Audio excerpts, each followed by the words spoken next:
Jorinda and Jorindel, from Grimm's Fairy Tales, by Jacob and Wilhelm Grimm, translated by Edgar Taylor and Marion Edwards. This LibriVox is in the public domain. Read by Bob Neufeld.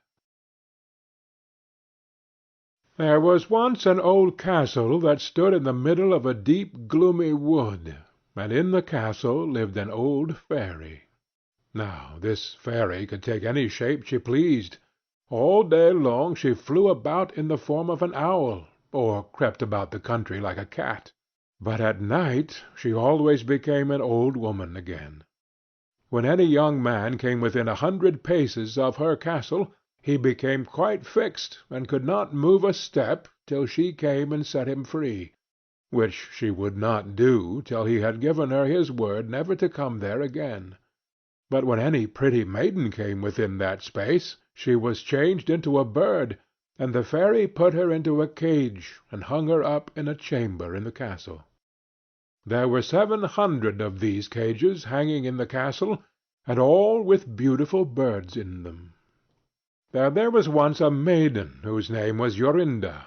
She was prettier than all the pretty girls that ever were seen before, and a shepherd lad, whose name was Jorindel, was very fond of her, and they were soon to be married. One day they went to walk in the wood, that they might be alone, and Jorindel said, "We must take care that we don't go too near to the fairy's castle." It was a beautiful evening. The last rays of the setting sun shone bright through the long stems of the trees upon the green underwood beneath, and the turtle-doves sang from the tall birches. Jorinda sat down to gaze upon the sun. Jorindel sat by her side, and both felt sad, they knew not why. But it seemed as if they were to be parted from one another for ever. They had wandered a long way, and when they had looked to see which way they should go home, they found themselves at a loss to know what path to take. The sun was setting fast, and already half of its circle had sunk behind the hill. Jorindel on a sudden looked behind him, and saw through the bushes that they had, without knowing it, sat down close under the old walls of the castle.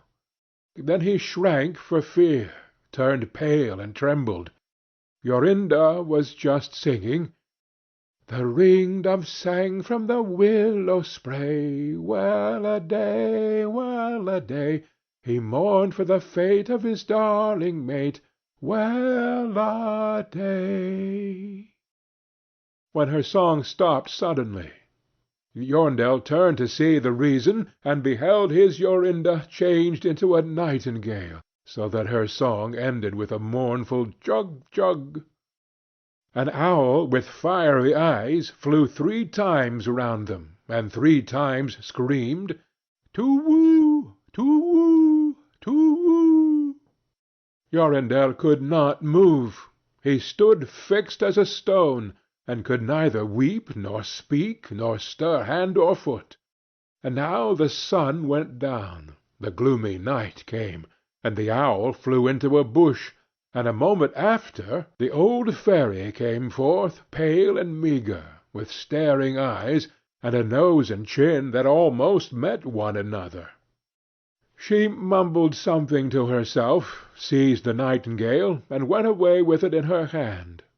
Poor Jorindel saw the nightingale was gone, but what could he do? He could not speak, he could not move from the spot where he stood. At last the fairy came back, and sang with a hoarse voice, "Till the prisoner is fast, and her doom is cast, there stay, oh stay! When the charm is around her, and the spell has bound her, hie away, away!" On a sudden Jorindel found himself free. Then he fell on his knees before the fairy, and prayed her to give him back his dear Jorinda. But she laughed at him, and said he should never see her again. Then she went away. He prayed, he wept, he sorrowed, but all in vain. "Alas!" he said, What will become of me?" He could not go back to his own home, so he went to a strange village, and employed himself in keeping sheep. Many a time did he walk round and round as near to the hated castle as he dared go, but all in vain. He heard or saw nothing of Jorinda.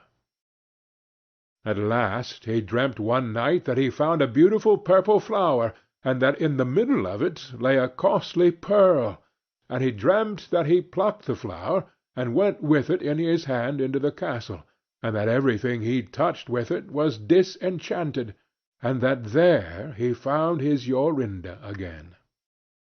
In the morning when he awoke, he began to search over hill and dale for this pretty flower, and 8 long days he sought for it in vain. But on the 9th day, early in the morning, he found the beautiful purple flower, and in the middle of it was a large dewdrop as big as a costly pearl. Then he plucked the flower, and set out and travelled day and night, till he came again to the castle. He walked nearer than 100 paces to it, and yet he did not become fixed as before, but found that he could go quite close up to the door. Jorindel was very glad indeed to see this. Then he touched the door with the flower, and it sprang open, so that he went in through the court, and listened when he heard so many birds singing. At last he came to the chamber where the fairy sat, with the 700 birds singing in the 700 cages. When she saw Jorindel, she was very angry, and screamed with rage. But she could not come within 2 yards of him, for the flower he held in his hand was his safeguard. He looked around at the birds, but alas, there were many, many nightingales, and how then should he find out which was his Jorinda? While he was thinking what to do, he saw the fairy had taken down one of the cages, and was making the best of her way off through the door. He ran or flew after her, touched the cage with the flower, and Jorinda stood before him, and threw her arms round his neck, looking as beautiful as ever, as beautiful as when they walked together in the wood. Then he touched all the other birds with the flower, so that they all took their old forms again, and he took Jorinda home, where they were married and lived happily together many years. And so did a good many other lads, whose maidens had been forced to sing in the old fairy's cages by themselves much longer than they liked. End of Jorinda and Jorindel.